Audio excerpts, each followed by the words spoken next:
बच्चों good morning. इससे पहले आपको है जो वीडियो में मैंने है पैराग्राफ की व्याख्या की थी, उसके बाद का ये पैराग्राफ है। पेज नंबर 74 का आखिरी पैराग्राफ है।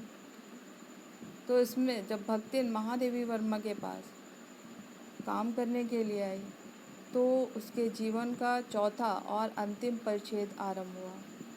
तो भक्तिन की वेशभूषा में लेखिका का कहना है कि गृहस्थ और सन्यासी का मिश्रण था, यानी कि वो गृहस्थ भी लग रही थी और सन्यासिनी भी लग रही थी। उसे देख कर के है महादेवी वर्मा को लगा कि ये क्या काम कर सकती है।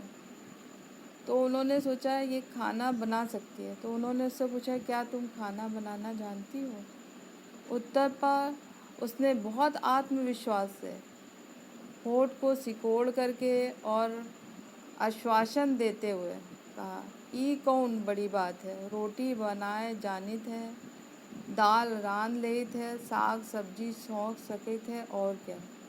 तो ये देशज भाषा है। इसमें उसने कहा ये कौन बड़ी बात है, ये कौन बड़ी बात है का अर्थ है ये कौन बड़ी बात है। रोटी बना लेती हूँ, दाल रान लेती हूँ यानी दाल पका लेती हूँ, साग सब्जी है छौंक लेना है अर्थात साग सब्जी बना लेती हूँ, और क्या कोई खाता है।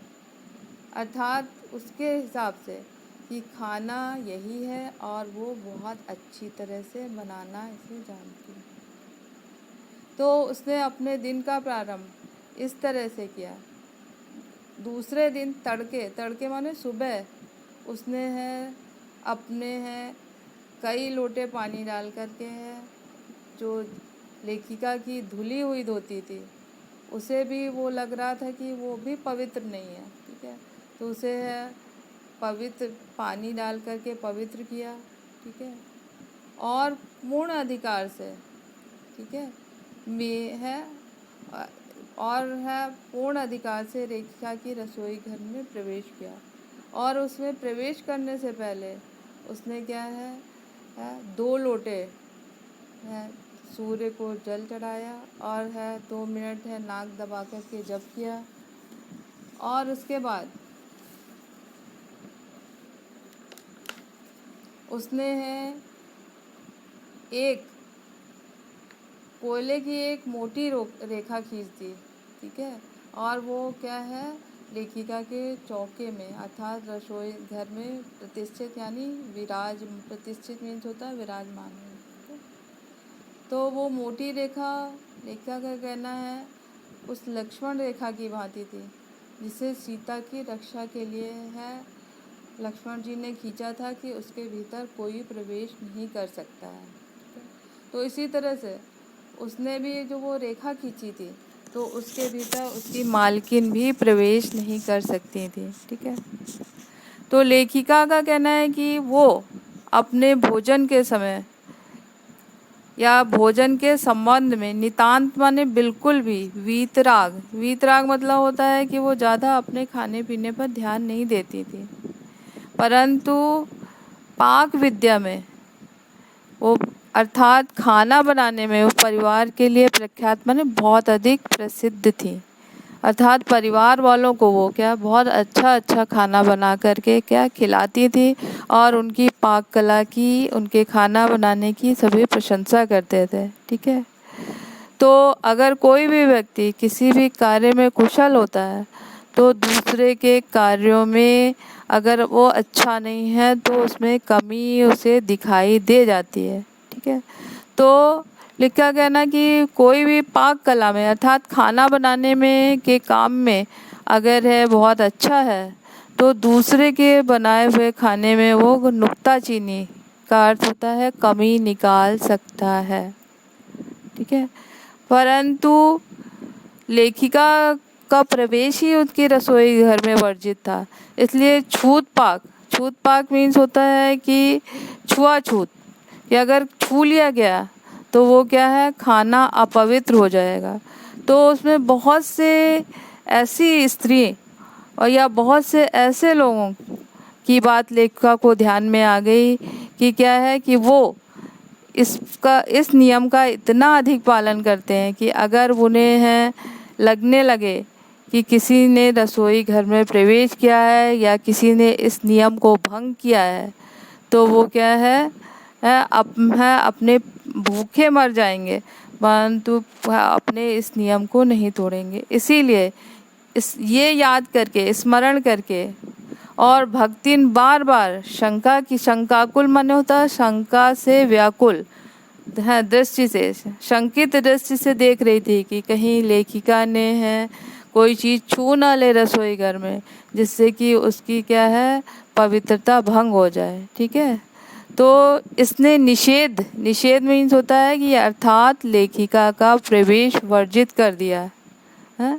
तो इस तरह से वो कोयले की जो रेखा थी जिसके भीतर है लेखिका स्वयं अपने रसोई घर में प्रवेश नहीं कर पाती थी, लक्ष्मण के धनुष की रेखा की तरह क्या है मेरे सामने, लेखिका का कहना है दुर्लभ, अर्थात क्या उसे वो लांग नहीं सकती थी।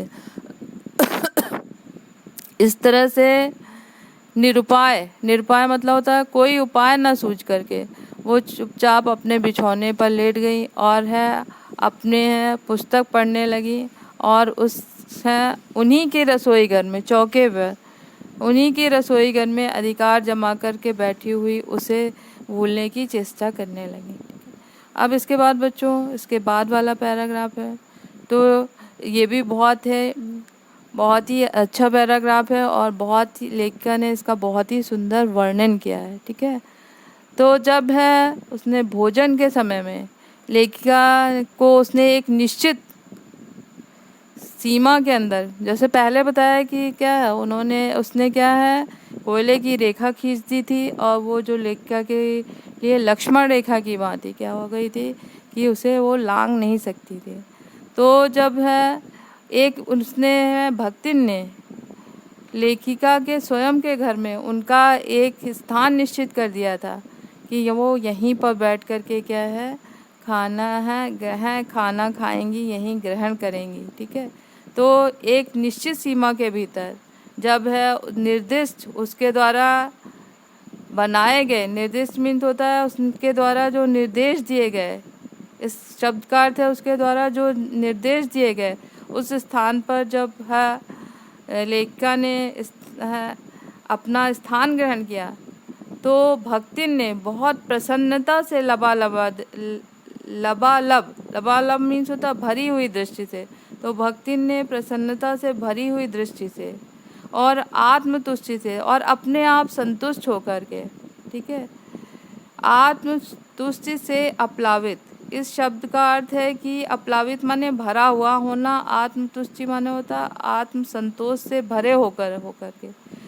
तो अर्थात इसका अर्थ है कि जब लेखिका ने उसके सारे आदेशों का पालन किया और उसने जो स्थान बताया था वहाँ पर उसने खाने के लिए जब लेखिका बैठी, तो भक्ति बहुत खुश होकर के और आत्मसम्मान से भर करके, ठीक है, मुस्कुराहट के साथ क्या है उन्होंने एक है फूल की थाली में 1 अंगुल मोटी और गहरी काली चित्तीदार 4 रोटियां और जरा सा थाली को टेढ़ी करके गाढ़ी दाल परोस दी थी। ठीक है, तो लेखिका ने इस खाना को देख करके कहा यह क्या है, ठीक है, ये क्या बनाया है। तो इस तरह से भक्तिन को ये आशा थी कि लेखिका उसकी प्रशंसा करेगी, तो उसके इस उत्साह पर तुषारापात मीन्स होता बर्फ़ डालना, ठीक है, उसके इस उत्साह को क्या है लेखिका ने यह क्या कह करके कम कर दिया। तो वो हतबुद्धि शब्द का अर्थ होता है कि वो आश्चर्यचकित रह गई। ठीक है, उसे लगा था कि क्या है कि लेखिका उसका ये खाना देख करके बहुत खुश होगी, उसकी प्रशंसा करेगी, परंतु जब लेखिका ने कहा यह क्या है तो वो आश्चर्यचकित रह गई और उसका सारा उत्साह, सारी खुशी क्या है एकदम से कफूर हो गई। ठीक है, परंतु फिर भी उसने हार नहीं मानी और स्वयं को क्या श्रेष्ठ सिद्ध करने का प्रयास किया।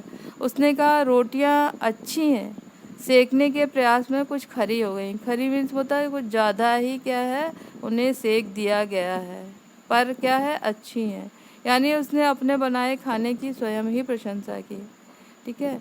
और जब दाल बनी है तो है क्या तो सब्जी का क्या काम, ठीक है।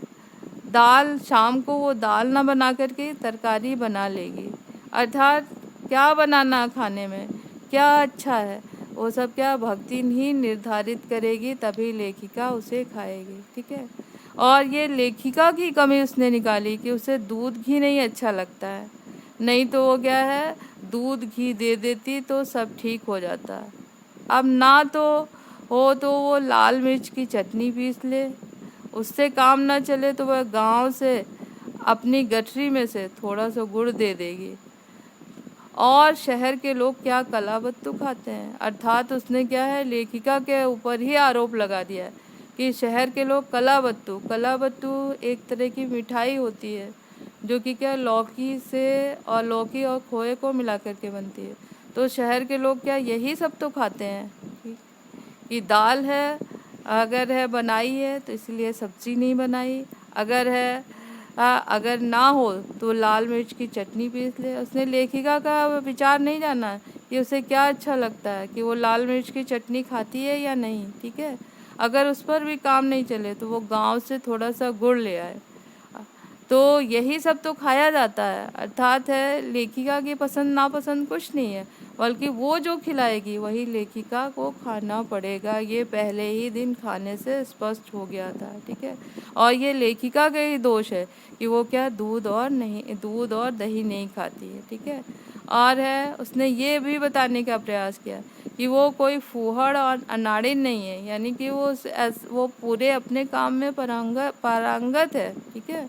और उसकी इस पाक कला की सभी प्रशंसा करते हैं, उसके ससुर, पितिया ससुर, अजिया सास आदि सभी उसकी पाक कला की प्रशंसा करते हैं। और इसका उसने मौखिक प्रमाण पत्र दे डाले।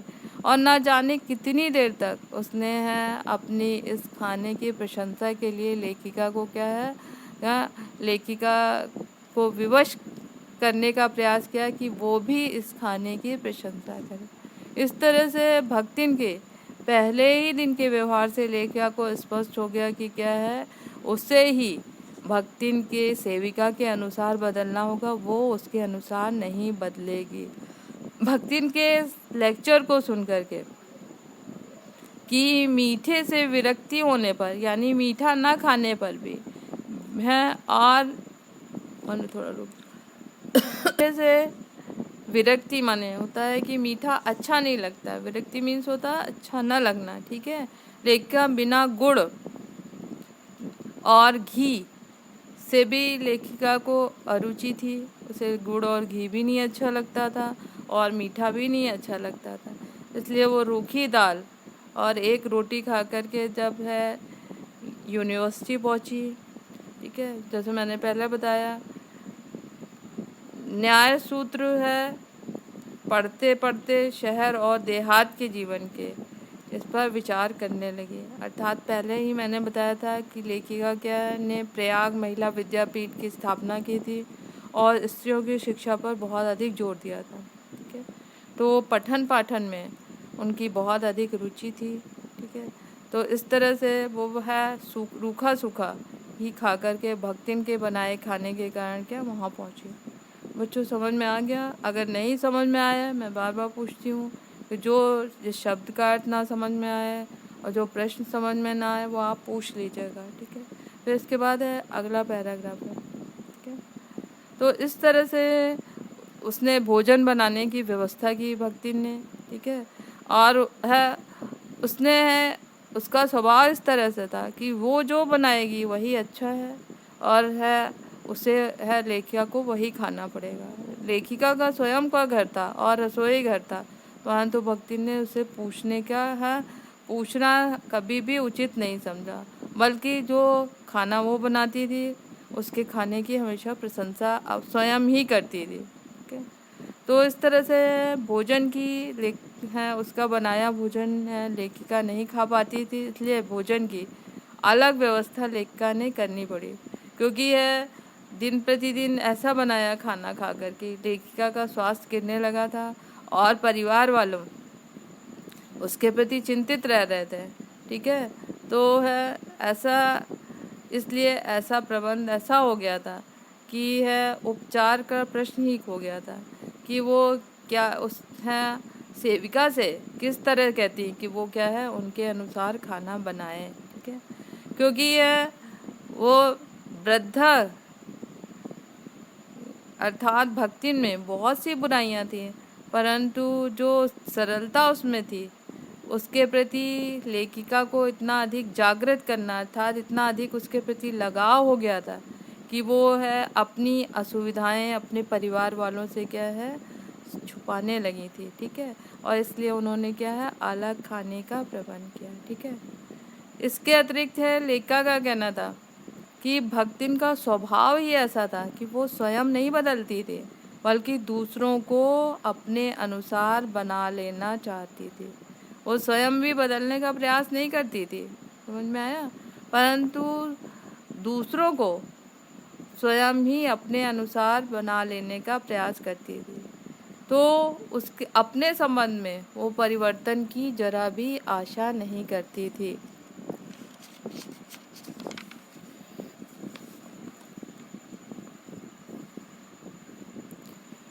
इसीलिए लेखक का कहना कि आज मैं अधिक देहाती हूँ क्योंकि है भक्तिन ने हमेशा ही अपनी इच्छा अनुसार देहाती खाना बनाया। तो वो स्वयं तो नहीं बदली क्योंकि उसका स्वभाव ही ऐसा था कि उसके बदलने की कल्पना करना भी संभव नहीं था, बल्कि उसने देहाती खाना बना बना करके क्या है लेखिका को और अधिक देहाती बना दिया और उसे शहर की हवा भी नहीं लग पाई। अब वो जरा भी जैसे गांव से आई थी वैसे ही बनी रही, बल्कि शहर में लोगों के रहन सहन की बातचीत की भांति स्वयं को नहीं बदल पाई। उसने लेखिका को देहाती खाना बना बना करके जैसा मकई का रात का बना दलिया सवेरे मट्ठे के साथ सोंधा लगता है। ठीक है, और है काले तिल लगाकर बनाए हुए गरम पोहे कम अच्छे लगते हैं। ज्वार के भुट्टे के भुने हुए भुट्टे के दानों हरे दानों की खिचड़ी स्वादिष्ट होती है। सफ़ेद महुए की लपसी संसार भर के हलवे को पराजित कर देती है आदि वह मुझे क्रियात्मक रूप से सिखाती रहती है। अर्थात क्या है ये सब चीज़ें क्या कैसे अच्छी लगती हैं उन्हें बना बना के क्रियात्मक रूप से बना बना करके लेखिका को खिलाती और उन्हें यह सिखाती। ठीक है, इस तरह से लेखिका धीरे धीरे यही सब खाना खा खा करके लेखिका को अच्छा लगने लगा और लेखिका का कहना है कि वो उससे अधिक देहातीन हो गई हैं और उन्हें ये खाना अब उनसे ज़्यादा अच्छा लगने लगा, परंतु वो स्वयं नहीं बदली। इसका उदाहरण लेखिका ने दिया है कि उसने यहाँ का रसगुल्ला भी अपने पोपले मुंह में प्रवेश करने का सौभाग्य नहीं प्राप्त कर सका। अर्थात क्या उसने यहाँ का रसगुल्ला भी नहीं चखा। और है लेखिका का कहना है मेरे रात दिन नाराज होने पर भी उसने साफ धोती को पहनना नहीं सीखा। ठीक है, और यहाँ तक कि क्या है वो लेखिका के कपड़ों को भी तय करने के बहाने सिलवटों से भर देती थी। ठीक है, और उसने लेखिका को अपनी भाषा की अनेक दंत कथाएं अनेक मुहावरे ठीक है याद करा दिए थे और परंतु स्वयं जरा भी नहीं बदली थी। अगर बच्चों ये प्रश्न किया जाए कि उसने लेखिका को क्यों अधिक देहाती बना दिया तो इस प्रश्न का उत्तर यही है वो स्वयं क्यों नहीं बदली। तो वो क्या है उसने कभी है इतने दिन रहने पर शहर का रसगुल्ला भी नहीं चखा और है रात दिन नाराज होने पर भी है साफ धोती पहनना नहीं सीखा। यहाँ तक कि लेखिका के धोकर फैलाए हुए कपड़ों को सिलवटों से भर देती थी और उसने अपनी भाषा की अनेक दंत कथाएं मुझे है याद करा दी थी और वो है और यहाँ तक कि क्या है वो बार बार पुकारने पर आए कहती थी और लेखिका ने बार बार उससे ये कहा कि आए की जगह जी कहे, परंतु वह जी कहने का शिष्टाचार भी नहीं सीख सकी। ठीक है बच्चों, इतना समझ में आ गया। इसके बाद वाला पैराग्राफ ठीक है। तो लेखिका का कहना है कि भक्ति अच्छी है, परंतु यह कहना कठिन होगा क्योंकि उसमें दुर्गुणों का अभाव नहीं है। ठीक है, अर्थात वो बहुत अच्छी है, सरल है और है मेरी अनन्य सेविका है। ठीक है, परंतु उसमें बहुत से दुर्गुण भी हैं। ठीक है, और है सत्यवादी हरिश्चंद्र नहीं बन सकती। ठीक है, वो है या अर्थात झूठ बोलती है, सत्यवादी हरिश्चंद्र की भांति आचरण नहीं करती, नरो व कुंजरो कहने में भी विश्वास नहीं करती। नरो व कुंजरो, नरो व कुंजरो का अर्थ ये है, इस पंक्ति का अर्थ ये है कि जब है अश्वत्थामा मारा गया था तो युधिष्ठिर को कहा जाता था कि वो हमेशा सच बोलते हैं। तो जब द्रोणाचार्य ने पूछा कि अश्वत्थामा मारा गया है तो उन्होंने कहा हाँ, परंतु धीरे से कहा नरो व कुंजरो, यानी हाथी मारा गया। कुंजरो था हाथी मारा गया। ठीक है, तो इसी तरह से क्या भक्तिन भी थी, वो उसका इस पर विश्वास नहीं करती थी, बल्कि क्या वो सीधे ही झूठ बोल देती थी। ठीक है, वो मेरे इधर उधर पड़े पड़ के कि लेखिका के इधर उधर पड़े हुए पैसों को भंडार घर की किसी मटकी में गायब कर देती थी, अंतर रहित, अर्थात गायब हो जाते थे। अंतर रहित शब्द का अर्थ क्या, गायब हो जाते थे। ठीक है, हाँ, और यह रहस्य वो कहाँ चले गए केवल भक्तिन ही जानती थी। परंतु यदि इस संबंध में कोई उसे संकेत करता या उसे है कहता कि उसने की क्या है, ऐसा क्यों किया, उसने पैसे चोरी किए हैं, तो उसे क्या है शास्त्रार्थ यानी उससे तर्क वितर्क करने की उसे चुनौती दे डालती थी। और उसे स्वीकार करना, कितने भी बड़ा तर्क करने वाला हो, कितना भी बड़ा दूसरे को पराजित करने वाला हो, वो उसके सामने पराजित हो जाता था। अर्थात उसके पास तर्क के भी तर्क रहते थे। ठीक है, पहली विशेषता ये थी कि क्या उसकी कि वो स्वयं नहीं बदलती थी बल्कि सामने वाले को बदल देती थी। जैसे कि क्या उसने महादेवी वर्मा स्वयं नहीं बदली बल्कि महादेवी वर्मा को क्या है देहाती खाना बना बना करके क्या है देहाती बना दिया। और बहुत सी दंत कथाएं जो कि क्या है उसने है उन्हें याद करा दी थी, परंतु स्वयं क्या शहर का रसगुल्ला भी नहीं चखा, और है साफ धोती पहनना भी नहीं सीखा, और है बार बार नाराज होने पर आय के स्थान पर जी कहना भी नहीं सीखा। उसी तरह से भक्तिन अच्छी है, उसमें बहुत से गुण हैं, परंतु उसके गुणों का भी अभाव नहीं है। वो झूठ बोलती है, इसीलिए सत्यवादी हरिश्चंद्र नहीं बन सकती, सत्य बोलने वाली नहीं बन सकती। नरो व कुंजरो धीरे से सच कहने पर भी विश्वास नहीं करती है। ठीक है, वो इधर उधर पड़े हुए लेखिका के पैसों को क्या है भंडार घर की किसी मटकी में गायब कर देती है। अगर कोई उसे कहता है कि वो पैसे उसने गायब कर दिए, चोरी किए, तो उसे शास्त्रार्थ करने की चुनौती दे डालती है। और उसके पास तर्क के भी तर्क रहते हैं, तो कोई भी हर व्यक्ति उससे पराजित हो जाता है, इसलिए कोई भी उससे तर्क करने की हिम्मत नहीं कर सकती। उसका उसका कहना था ये उसका अपना घर ठहरा है, रुपया पैसा जो इधर उधर पड़ा है उसे संभाल कर रख दिया है, यह क्या चोरी है। ठीक है, उसके जीवन का सबसे परम कर्तव्य, सबसे बड़ा कर्तव्य क्या था, लेखिका को प्रसन्न करना था। और जिस बात पर उसे क्रोध आ जाता था वो उसे बदल करके इधर उधर बताना। ठीक है, इधर उधर उसे बदल करके उसे बताती थी। ठीक है, जिससे कि लेखिका का क्रोध शांत हो जाए। ठीक है, और उसका मानना था कि इतनी चोरी और इतना झूठ तो धर्मराज महाराज में भी होगा, नहीं तो वो भगवान को कैसे प्रसन्न कर सकते और संसार कैसे चलता। अर्थात उसके जीवन का प्रमुख ध्येय था कि क्या वो अपनी मालकिन को प्रसन्न रखे। ठीक है, इसीलिए अगर वो झूठ बोलती है, बातों को इधर उधर करके बताती है, तो ये क्या झूठ नहीं है। इतना झूठ तो धर्मराज महाराज भी बोलते हैं, क्योंकि अगर भगवान को प्रसन्न करना है तो थोड़ा बहुत झूठ बोलना ही पड़ेगा, नहीं तो संसार कैसे चलेगा। ठीक है, इसके बाद वाला पैराग्राफ है कि भक्ति ने शास्त्र का प्रश्न भी अपनी सुविधा के अनुसार सुलझा लेती थी। ठीक है, इसका उदाहरण है लेखिका ने दिया है कि लेखिका को स्त्रियों का सिर घुटाना अच्छा नहीं लगता था, इसलिए उन्होंने भक्तिन को रोका। तो उसने अकुंठित भाव मतलब होता है बिना कुंठा से भरे हुए। ठीक है, कुंठा मीन्स होता है बिना किसी हीन भावना से भरे हुए। उसने ये कहा कि ये सब तो शास्त्र में लिखा है। कौतूहलवश मीन्स होता है कि है मैंने है उत्सुकतावश। कौतूहलवश मीन्स होता उत्सुकतावश। लेखिका को उत्सुकता हुई कि क्या है, ये तो अनपढ़ है, इसे कैसे मालूम कि शास्त्र में लिखा है। इसलिए उसने उत्सुकतावश पूछ लिया कि क्या लिखा है। तो तुरंत उसने उत्तर दिया, तीरथ गए मुड़ाए सिद्ध। ये तीरथ जाने के लिए क्या है, बाल मुड़ाने से ही सिद्धि प्राप्त होती है।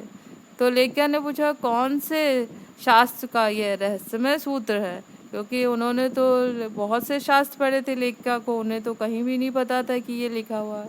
ठीक है, तो ये जान लेना क्या मेरे लिए क्या संभव नहीं था।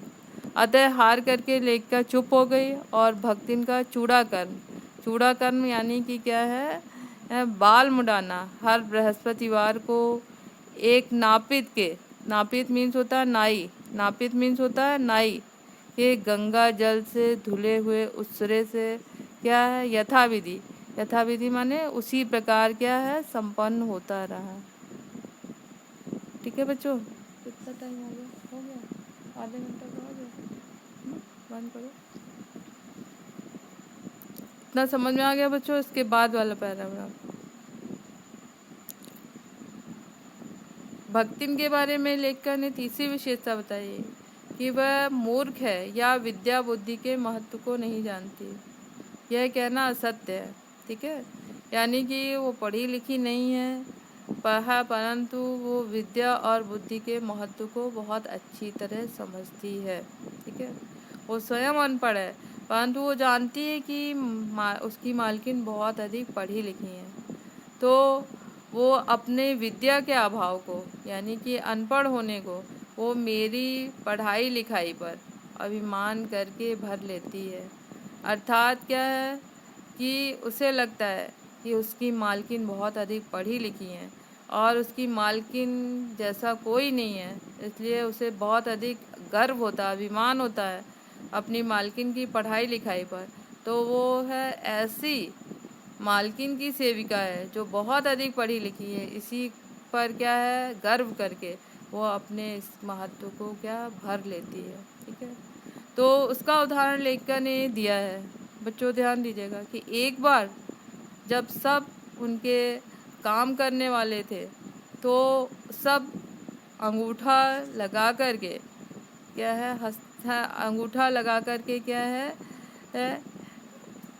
पगार लेते थे। ठीक है, परंतु लेखिका ने ये नियम बताया कि है अंगूठे के निशान के स्थान पर हस्ताक्षर करके सब हस्ताक्षर करके क्या है सब है अपनी पगार लेंगे। तो भक्तिन को क्या है बहुत अधिक कष्ट में पड़ गई, क्योंकि एक तो उसे लगता था कि ये पढ़ने की मुसीबत नहीं उठाई जा सकती, दूसरा वो स्वयं को सबसे श्रेष्ठ समझती थी, इसलिए अगर वो है पढ़ेगी तो अन्य जितने भी सेवक हैं उनके साथ जैसे गाड़ीवान दाइयों के साथ बैठ कर के क्या है उसे पढ़ना पड़ेगा। ठीक है, अतः उसने क्या है एक उपाय निकाला। ठीक है, जैसे पहले ही बताया गया उसके पास क्या तर्क रहते थे। अतः उसने लोगों से ये कहना आरम्भ किया, हमारी मालकिन तो रात दिन किताबियन माँ गड़ी रहता है, अब हम पढ़े लागब तो घर गृहस्थी कौन देखी सुनी। अर्थात हमारी मालकिन तो रात दिन किताबों में ही किताबों में ही लगी रहती हैं कि अगर हम भी पढ़ने लिखने लगेंगे तो उनकी घर गृहस्थी कौन देखेगा सुनेगा। अर्थात क्या मैं ही घर गृहस्थी उनकी संभालती हूँ, अगर मैं ही पढ़ने लिखने लगूँगी तो उनकी घर गृहस्थी कौन संभालेगा। तो इस तरह से उसके स्तर का क्या है कोई किसी के पास क्या उत्तर नहीं था। तो पढ़ाने वाले और पढ़ने वाले दोनों को ही इस तर्क का ऐसा प्रभाव पड़ा कि भक्तिन है बिना पढ़े लिखे ही क्लास में घूम घूम करके क्या है, किसी की आ ई की बनावट पर, किसी की हाथ की मंथरता पर और किसी की बुद्धि की मंदता पर टीका टिप्पणी करने का अधिकार प्राप्त कर लिया। अर्थात क्या है, वो घूम घूम करके क्या सबकी मास्टर बन गई और किसी को घूम घूम कर देखती कि क्या उसकी आई की बनावट सही नहीं है, किसी की क्या की हाथ की मंथरता है, बहुत धीमे धीमे लिख रही है, या किसी की बुद्धि की मंदता पर क्या है अपना है टीका टिप्पणी करती है, अपना विचार देती है और उनकी सबकी क्या गुरु बन गई थी। ठीक है, तो उसे तो है अंगूठा निशानी देकर वेतन नहीं लेना पड़ता था, इसीलिए वो क्या है बिना पढ़े ही पढ़ने वालों की क्या गुरु बन बैठी। ठीक है, वह अपने तर्क के लिए नहीं बल्कि तर्कहीनता का भी प्रमाण खोज लेने में पटु माने कुशल थी। अर्थात क्या है, वो केवल तर्क से ही दूसरों को पराजित नहीं करते थे, उसके पास क्या हर चीज़ का तर्क होता था, यहाँ तक कि बड़े से बड़ा तर्क शिरोमणि भी उसके सामने पराजित हो जाता था। और वो अगर उसके पास तर्क नहीं है तो उस तर्कहीनता का भी वो प्रमाण खोज लेने में कुशल थी। और अपने आप को महत्व देने के लिए वह अपनी मालकिन को क्या है असाधारणता देती थी, यानी अपनी मालकिन को क्या है बहुत अधिक महत्व देती थी। अर्थात ये बताने का प्रयास करती थी कि उसकी मालकिन क्या असाधारण है, बहुत अधिक पढ़ी लिखी है और वो ऐसी मालकिन की क्या है सेविका है। जैसे कि क्या है, कोई है प्रधानमंत्री का सेवक हो तो वो बताने का प्रयास करेगा कि मैं तो इतना है बहुत कुशल हूँ और मैं क्या प्रधानमंत्री का सेवक हूँ। ठीक है, तो इस तरह से उस सेवक की क्या है वह श्रेष्ठता क्या है सिद्ध हो जाती है कि वो इतने बड़े व्यक्ति का क्या है सेवक है। इसी तरह वो अपनी मालकिन को असाधारण बताती थी। हाँ, और इसके लिए क्योंकि क्या है अगर वो असाधारण है उसकी मालकिन तो उनकी सेविका भी असाधारण होगी। और है इसके लिए वो है प्रमाण की खोज ढूंढ अवश्य कर लेती थी और इसके लिए हमेशा प्रयास करती रहती थी। ठीक है, तो बच्चों इतना आपको समझ में आ गया है। ठीक है, और जो नहीं समझ में आया मैं फिर कहती हूँ कि आप जो शब्दों का अर्थ नहीं समझ में आया हो और जो है प्रश्न आपको जो भी लाइन नहीं समझ में आई हो वो आप हम मुझसे क्या है पूछ सकते हैं। ठीक है, तो अब है 2-3 प्रश्न मैं आपको दे रही हूँ। ठीक है, तो आप इसे अच्छे से है कर लीजिएगा और नहीं समझ में आएगा तो पूछ लीजिएगा। ठीक है, तो प्रश्न है, पहला प्रश्न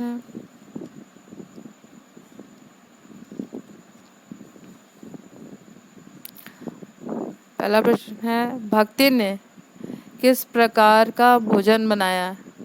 ठीक है, और